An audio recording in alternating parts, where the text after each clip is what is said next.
Hi friends, welcome to my blog. ನಾನಿವತ್ತು ಬೆಳಗ್ಗೆ ಬೇಗನೆ ಎದ್ದು ಕೆಲಸ ಎಲ್ಲ ಮುಗಿಸಿ, ಮನೆಯಲ್ಲಿ ಅಡುಗೆ ಎಲ್ಲ ಮುಗಿಸಿ, ಸ್ನಾನ ಎಲ್ಲ ಮಾಡಿ ಪೂಜೆ ಎಲ್ಲ ಮುಗಿಸಿದ್ದೆ. ಯಾಕಂದರೆ ಇವತ್ತು ಅಮ್ಮನಿಗೆ ವೀಕ್ ಆಫ್ ಇದ್ದಿದ್ದರಿಂದ ನಾನು ಅಮ್ಮ ಮತ್ತು ದೇವಸ್ಥಾನಕ್ಕೆ ಹೋಗ್ಬರೋಣ ಅಂತ ಹೊರಟ್ವಿ.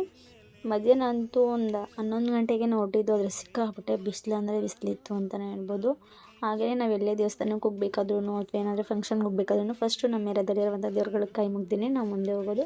ಹಾಗೆಯೇ ಆಂಜನೇಯನ ಕೈ ಮುಕ್ಕೊಂಡು, ಹಾಗೆ ನಾಗರಕಲ್ಲೆಲ್ಲ ಇದೆ ನಮ್ಮ ಏರಿಯಾದಲ್ಲಿ, ಎಲ್ಲ ಕೈ ಮುಕ್ಕೊಂಡು ಆಂಜನೇಯನ ಮತ್ತು ದೊಡ್ಡ ಆಂಜನೇಯ ಇದೆ ಅಲ್ಲಿ ಸ್ಟ್ಯಾಚು, ಅಲ್ಲಿಗೆಲ್ಲ ಕೈ ಮುಕ್ಕೊಂಡು ನಾನು ಮತ್ತು ಅಮ್ಮ ಒಂದು 2 ನಿಮಿಷ ಅಲ್ಲೇ ದೇವಸ್ಥಾನದ ಹತ್ರ ಕೂತಿದ್ದು ಮತ್ತೆ ಹೊರಡೋಣ, ಲೇಟ್ ಆಗುತ್ತೆ ಅಂತ ಅಂದ್ಬಿಟ್ಟು ಹೊರಟ್ವಿ.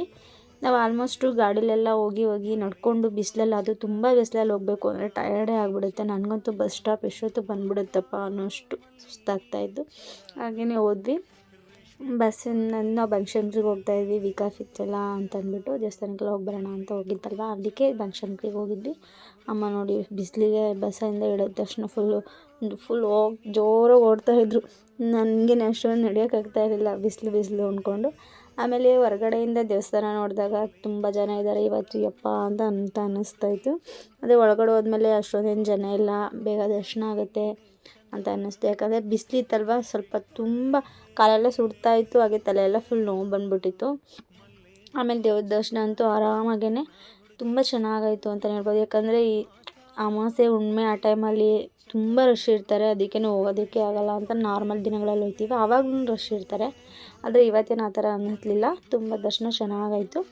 ಹಾಗೆ ನಾನು ಮತ್ತು ಅಮ್ಮ ಒಂದು 2 ನಿಮಿಷ ದೇವಸ್ಥಾನದ ಒಳಗಡೆನೇ ಕೂತಿದ್ವಿ. ದರ್ಶನ ಎಲ್ಲ ಆರಾಮಾಗೈತಲ್ವ, ಅದಕ್ಕೆ ಒಂದು 2 ನಿಮಿಷ ಕೂತಿದ್ದು ಹೋಗೋಣ ಅಂದ್ಬಿಟ್ಟು. ಆಮೇಲೆ ನೆಕ್ಸ್ಟು ನಾವೆಲ್ಲ ದೇವ್ರುಗಳಿಗೂ ಕೈ ಮುಕ್ಕೊಂಡು ಪ್ರಸಾದಕ್ಕೆ ಅಂತ ಹೋದ್ವಿ. ಪ್ರಸಾದದಲ್ಲಂತೂ ದೇವ್ರ ದರ್ಶನಕ್ಕಿಂತ ಪ್ರಸಾದದಲ್ಲೇ ತುಂಬ ಕೇವಿದ್ರು ಅಂತಲೇ ಹೇಳ್ಬೋದು. ಅಷ್ಟೊಂದು ಇನ್ನೂ ಸ್ಟಾರ್ಟ್ ಮಾಡಿರಲಿಲ್ಲ ಅನ್ನೋದಕ್ಕೋಸ್ಕರ ಸಿಕ್ಕಾಪಟ್ಟೆ ರಶ್ ಇದ್ದರು. ಅಲ್ಲೇ ಒಂದು 1/2 hour ಆಯಿತು. ಹಾಗೆ ಪ್ರಸಾದ ತುಂಬ ಅಂದರೆ ತುಂಬ ಚೆನ್ನಾಗಿತ್ತು. ನಾನು ಮತ್ತು ಅಮ್ಮ ಪ್ರಸಾದ ಎಲ್ಲ ತಿಂದ್ಕೊಂಡು ಆಮೇಲೆ ಸ್ವಲ್ಪ ಹೂವು ತರಕಾರಿ ಹಣ್ಣು ಎಲ್ಲ ತೊಗೋಬೇಕಿತ್ತು.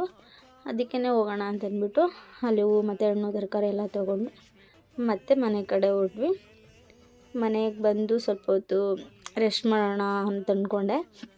ಆದರೆ ಬಟ್ಟೆ ಎಲ್ಲ ಮಡ್ಚೋದೆಲ್ಲ ಇತ್ತು, ಬಟ್ಟೆ ಎಲ್ಲ ಇದು ಮಾಡಿಬಿಟ್ಟು ಒಂದು 2 ನಿಮಿಷ ಕೂತಿದ್ದು ಸ್ವಲ್ಪ ಹೊತ್ತು ಮಲಗಿದ್ವಿ. ಆಮೇಲೆ ಸಂಜೆ ಅಮ್ಮನ ಫ್ರೆಂಡ್ ಮಗಳದು ಮದುವೆ ಇತ್ತು, ಅದಕ್ಕೇ ಸ್ವಲ್ಪ ರೆಡಿ ಆಗಬೇಕಿತ್ತು. ಅದಕ್ಕೇ ಸ್ವಲ್ಪ ಹೊತ್ತು ರೆಸ್ಟ್ ಮಾಡಿ ಆಮೇಲೆ ಮತ್ತೆ ರೆಡಿ ಆಗೋದಕ್ಕೆ ಅಂತ ಇದ್ದೆ. ನೋಡಿ ಈ ಥರ ರೆಡಿಯಾಗಿದ್ದೀನಿ, ಹೇಗೆ ಕಾಣಿಸ್ತಾ ಇದ್ದೀನಿ ಅಂತ ಕಮೆಂಟ್ ಮಾಡಿ. ನಮ್ಮ ಪಕ್ಕದ ಮನೆ ಹುಡುಗಿ ಚೆನ್ನಾಗಿ ರೆಡಿ ಮಾಡಿತ್ತು ನನ್ನ. ಈ ಥರ ಸ್ಯಾರಿ ಎಲ್ಲ ಹಾಕಿ, ನಂಗೆ ಸ್ಯಾರಿ ಎಲ್ಲ ಹಾಕೋದಕ್ಕೆ ಬರೋಲ್ಲ, ಅದಕ್ಕೇ ಸ್ಯಾರಿ ಎಲ್ಲ ಹಾಕ್ಸ್ಕೊಂಡು ರೆಡಿ ಆದೆ. ಅಂದರೆ ಅವ್ರು ಹೇಳಿದ್ರು 2 ಗಂಟೆಗೆ ರೆಡಿ ಆಗಬೇಕು ಅಂತ. ನಾನು 4 ಗಂಟೆಗೆಲ್ಲ ರೆಡಿ, ಅಂದರೆ ನಾವು ರೆಡಿಯಾಗಿ ಸ್ಟಾರ್ಟ್ ಮಾಡಿದ್ದೇನೆ 3 ಗಂಟೆ, 4 ಗಂಟೆಗೆಲ್ಲ ರೆಡಿ ಆಗಿದ್ವಿ. ಆಮೇಲೆ ಅಮ್ಮ ಫೋನ್ ಮಾಡ್ತು ಬೇಗ ಬಾ ಅಂತ. ನೋಡಿ ನಾನು ಮತ್ತು ಅಮ್ಮ ಇಬ್ಬರು ಒಂದೇ ಥರ ಸ್ಯಾರಿ ಹಾಕ್ಕೊಂಡಿದ್ವಿ. ಗೌರಿ ಹಬ್ಬಕ್ಕೆ ಅಂತ ನಾನು ಮತ್ತು ನಮ್ಮ ಅಮ್ಮ ಒಂದೇ ಥರ ಸ್ಯಾರಿ ತಗೊಂಡಿದ್ದು, ಅದನ್ನೇ ಇವಾಗ ಹಾಕ್ಕೊಂಡಿದ್ವಿ. ಹೇಗೆ ಕಾಣಿಸ್ತಾ ಇದ್ದೀವಿ ಇಬ್ಬರೂ. ಎಲ್ಲರೂ ಅದೇ ರೇಗಿಸ್ತಾಯಿದ್ರು, ಏನು ಅತ್ತೆ ಸೊಸೆ ಒಂದೇ ಥರ ಹಾಕ್ಕೊಂಡಿದ್ದೀರಾ, ಅತ್ತೆ ಸೊಸೆ ಒಂದೇ ಥರ ಹಾಕ್ಕೊಂಡಿದ್ದೀರಾ ಅಂತ. ಆಮೇಲೆ ನಾವು ಅಲ್ಲಿಗೆ ಬಸ್ ಸ್ಟಾಪ್ ಅಲ್ಲ, ಅಮ್ಮ ಕೆಲಸ ಮಾಡ್ತಾರಲ್ಲ ಅವ್ರ ಫ್ರೆಂಡ್ ಅಲ್ವಾ, ಮದುವೆ ಅಲ್ವಾ ಇದ್ದದ್ದು, ಅಲ್ಲೇ ಹೋಗಿದ್ದಿದ್ದು ಅವ್ರು ಕೆಲಸ ಮಾಡೋದಾದ್ರೇ. 4 ಗಂಟೆಗೇ ಹೋಗಿ ಅಲ್ಲಿ ನಿಂತ್ಕೊಂಡವರು 6 ಗಂಟೆ ಆದ್ರೂ ಬಸ್ಸೇ ಬಂದಿರಲಿಲ್ಲ. ಎಲ್ಲ ವೆಯ್ಟ್ ಮಾಡಿ ರೆಡಿಯಾಗಿ ಹೋಗಿದ್ದಕ್ಕೂ ಅದಕ್ಕೂ ಎಲ್ಲರೂ ಫುಲ್ ಟಯರ್ಡ್ ಆಗಿಬಿಟ್ಟಿದ್ರು. ಎಷ್ಟೊತ್ತಿಗೆ ಬತ್ತೋ ಬಸ್ಸು ಅಂತ. ಆಮೇಲೆ ಅವ್ರ ಫ್ರೆಂಡ್ಸ್ಗಳೆಲ್ಲ ರೆಡಿಯಾಗಿ ಬಂದಿದ್ರಲ್ಲ, ಎಲ್ಲರೂ ಸುಮ್ಮನೆ ಮಾತಾಡ್ಕೊಂಡು ನಿಂತಿದ್ರು. ಯಾಕಂದರೆ ಇನ್ನೂ ಬಂದೂ ಇಲ್ಲ ಬಸ್ಸು. ಹಾಗೆಯೇ ಅವರು ಎಲ್ಲರೂ ಬಂದುಬಿಟ್ಟಿದ್ದಾರೆ, ಅವ್ರು ಬರಬೇಕು ಇವ್ರು ಬರಬೇಕು ಅಂತ ಇವ್ರಿಗೆ ಅಂದ್ಕೊಂಡು ಮಾತಾಡ್ಕೊಂಡು ಸುಮ್ಮನೆ ನಿಂತಿದ್ರು. ಆಮೇಲೆ ಇನ್ನೇನು ಮಾಡೋದು, ನಾನು ಸ್ವಲ್ಪ ಹೊತ್ತು ಕೂತಿದ್ದೆ, ಫೋನ್ ನೋಡಿದೆ. ಆ ಗಾಬರಿಲಿ ನನಗೆ ಹತ್ತಕ್ಕೆ ಸರ ಎಲ್ಲ ಹಾಕ್ಕೊಂಡಿಲ್ಲ, ಅದನ್ನೇ ಮರ್ತುಬಿಟ್ಟಿದ್ದೀನಿ. ಟೈಮ್ ಆಗೋಯ್ತು ಅಂತ ಅಂದ್ಬಿಟ್ಟು ಬೇಗ ಎಲ್ಲರೂ ಫೋನ್ ಮಾಡಿ ಕರೆದ್ರಲ್ಲ, ಅದಕ್ಕೆ ನಾನು ಅಮ್ಮ ಬೇಗ ಎಲ್ಲ ಹೊರಟೋದ್ವಿ. 4 ಗಂಟೆಗೇ ಹೋದ್ವಿ. ಅಲ್ಲಿ ನೋಡಿದ್ರೆ ಯಾರೂ ಬಂದೇ ಇರಲಿಲ್ಲ, ಅಂದರೆ ಬಸ್ಸು ಬಂದಿರಲಿಲ್ಲ, ಸ್ವಲ್ಪ ಜನನೂ ಬಂದಿರಲಿಲ್ಲ. ವೆಯ್ಟ್ ಮಾಡೋದೇ ಆಯಿತು 6 ಗಂಟೆ ತನಕ. ಅದಕ್ಕೆ ನಾನು ವೀಡಿಯೋ ನೋಡೋದು, ಆ ಕಡೆ ಈ ಕಡೆ ಓಡಾಡೋದೆಲ್ಲ ಮಾಡ್ತಾಯಿದ್ದೆ.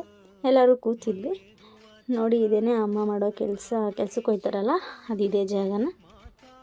ಅಲ್ಲೇ ಬಸ್ ಬರ್ತಾ ಇದ್ದಿದ್ದು, ಅದಕ್ಕೋಸ್ಕರನೇ ಕೂತಿದ್ವಿ ಅಲ್ಲೇ ವೆಯ್ಟ್ ಮಾಡ್ಕೊತ. ಆಮೇಲೆ ಎಲ್ಲರೂ ಇನ್ನೇನು ಮಾಡ್ತಾರೆ, ಲೇಡೀಸ್ ಎಲ್ಲ ಒಂದು ಕಡೆ ಸೇರಿದಾಗ ಎಲ್ಲರೂ ಕೂತ್ಕೊಂಡು ಮಾತಾಡ್ಕೊಂಡು ನಟಾಡ್ಕೊಂಡು ಕಾಮಿಡಿ ಮಾಡಿಕೊಂಡು ಇರೋದೇನೆ ಅವ್ರ ಕೆಲಸ ಅಲ್ವಾ.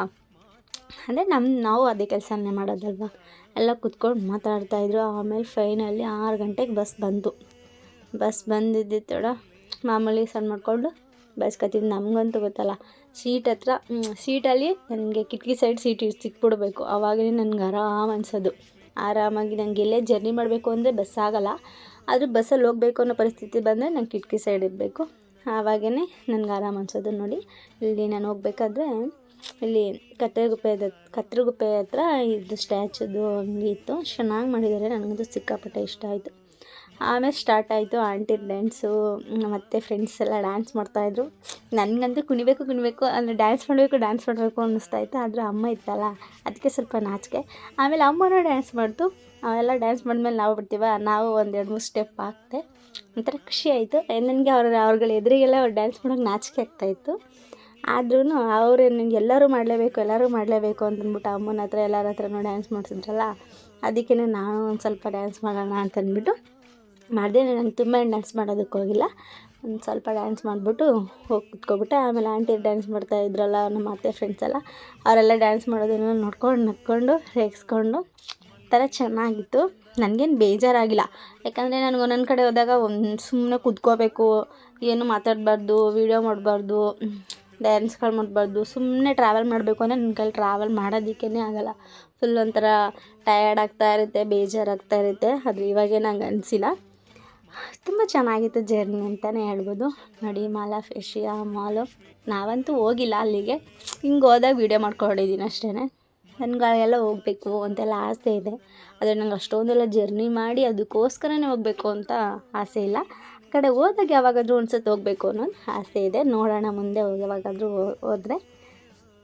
ನಮಗಂತೂ ಫುಲ್ ಟಯರ್ಡ್ ಆಗೋಗಿತ್ತು ಹೋಗೋಷ್ಟರಲ್ಲಿ. ಇಲ್ಲಿ 6 ಗಂಟೆಗೆ ಬಿಟ್ಟಿದ್ದು, 9 ಗಂಟೆಗೆ ನಾವು ಅಲ್ಲಿಗೆ ಹೋಗಿದ್ದು ಚೌಟ್ರಿ ಹತ್ರ. ಹೋಗಿ ಇಳಿದ್ವಿ ಎಲ್ಲರೂ ಫುಲ್ ಟಯರ್ಡ್ ಆಗಿಬಿಟ್ಟಿದ್ರು, ರೆಡಿಯಾಗಿದ್ದು ಎಲ್ಲ ಟಯರ್ಡ್ ಆಗಿಬಿಟ್ಟಿದ್ರು. ಆಮೇಲೆ ಹೋದ ತಕ್ಷಣವೇ ನೋಡಿ ಒಂಥರ ಖುಷಿ, ಅಪ್ಪ ಬಂದು ತಲುಪಿದ್ವಲ್ಲ ಅಂತ ಖುಷಿ. ಆಮೇಲೆ ಎಲ್ಲರೂ ಒಳಗಡೆ ಹೋದ್ವಿ. ಆಮೇಲೆ ವೆಲ್ಕಮ್ ಡ್ರಿಂಕ್ ಕೊಟ್ಟರು, ಅದೆಲ್ಲ ಕುಟ್ಕೊಂಡು ಆಮೇಲೆ ನಾವು ಅದೇ ಮದುವೆ ಆದರೂ ಫಸ್ಟು ಗಣೇಶನ ಸ್ಟ್ಯಾಚು ಥರ ಮಾಮೂಲಿ ವಿಗ್ರಹ ಇಟ್ಟಿರ್ತಾರೆ, ಅದು ಕೈ ಮುಕ್ಕೊಂಡು ಹೋದ್ವಿ. ನೋಡಿ ಎಲ್ಲರೂ ಆಲ್ಮೋಸ್ಟ್ ಜನಗಳೆಲ್ಲ ಹೊರಟೋಗಿದ್ವಿ, ಆ ಟೈಮ್ಗೆ ಹೋಗಿದ್ದೀವಿ ನಾವು, 9 ಗಂಟೆಗೆ ಹೋಗಿದ್ವಿ. ಆಮೇಲೆ ನೋಡಿ ಹುಡುಗ ಹುಡುಗಿ ಜೋಡಿ ಹೇಗಿದೆ ಅಂತ ಕಮೆಂಟ್ ಮಾಡಿ. ಚೆನ್ನಾಗಿದೆ ಹುಡುಗ ಹುಡುಗಿ ಜೋಡಿ ಇದು. ಹಾಗೆಯೇ ಅಲ್ಲೆಲ್ಲ ಮಾಡಿಸಿ ಫೋಟೋ ಎಲ್ಲ ತೆಗೆಸಿ ಎಲ್ಲ ಆದಮೇಲೆ ನಾನು ಅಮ್ಮ ಎಲ್ಲರೂ ಬಂದಿದ್ವಲ್ಲ ಬಸ್ಸಲ್ಲಿ ಎಲ್ಲರೂ ಊಟಕ್ಕೆ ಹೋಗಿದ್ವಿ. ಊಟ ಅಂತೂ ತುಂಬ ಅಂದರೆ ತುಂಬ ಚೆನ್ನಾಗಿತ್ತು.